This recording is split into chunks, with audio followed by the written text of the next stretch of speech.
I just want to say hello and thanks for having me here. Your question will never be answered thoroughly because there's so much to recall, there's so much to talk about that I could only be brief because I don't want to take this over. Um, what do I recall? I recall from the beginning that in 1968, Emil Ford came to St. Lucia intent on opening a recording studio. He came to me at the bank where I worked, and we had a long chat, and he left me with the mission to get a group together. But we already had the Peptones. We were the Peptones. And during that time, we found out that permission was not given to open that studio, so he then turned to Barbados. Not everybody from the group could have gone to Barbados. I gave up my job. I was going to take chances.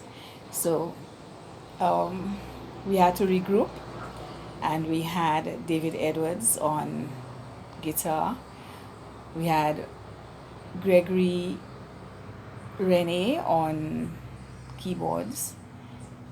We had Maynard. What was his name now? Yeah, Maynard on Jimmy Maynard on bass guitar.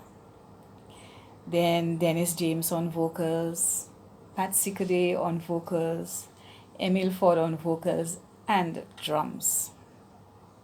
So we went over to Barbados. And there was the birth of a recording studio, Carina Recording Studio. In the Caribbean, we did not have studios that, so conveniently accessible.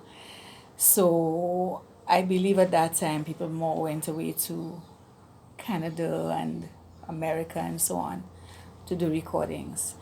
So there we became very popular, very fruitful, because the Merrymen and the Draytons and you name them, and they came to Carina Recording Studio.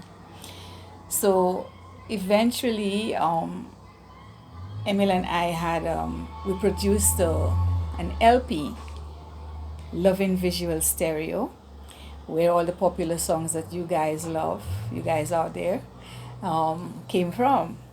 Okay, then Dennis James produced two songs, 245s, Keep On Running and The Train, and these were very popular songs.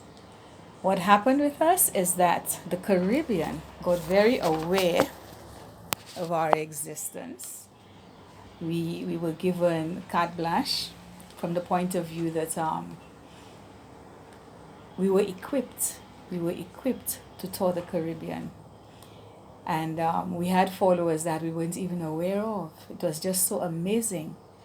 And Dennis was the sort of person who we'd all be kind of giving jokes and so on, but he was always sort of sitting back, laid back, and his mind working all the time on his songs, always changing something, changing the bars, changing the notes, changing something to suit his personality, his sort of kind of style of singing and so on.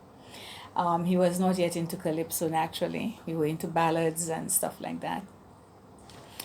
But this gave him the foundation, the confidence, and whatever it took to go out there and do what he wanted to do most.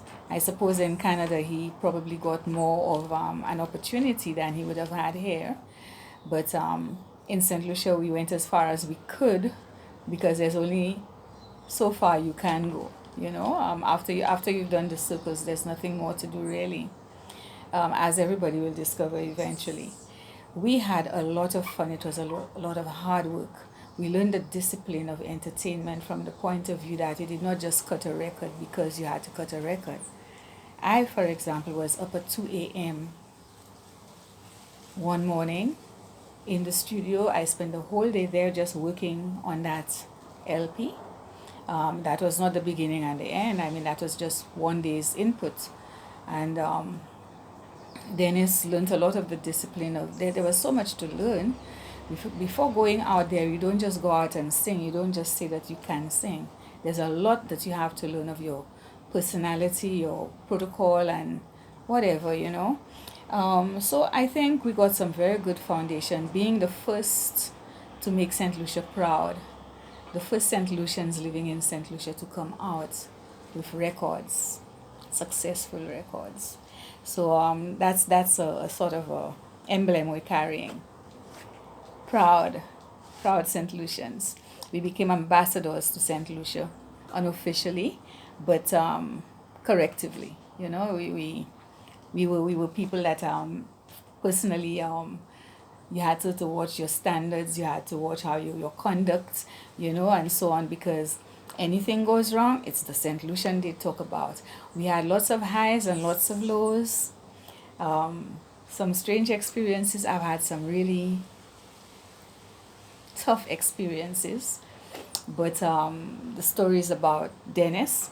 So there we are, and I think Dennis has done very well for himself. He has received the crown, the Calypso crown in Canada, and I think maybe he knows best better than I do. So I leave him to tell you his portion of his life story. Thank you for having me here. Thank you. Bye.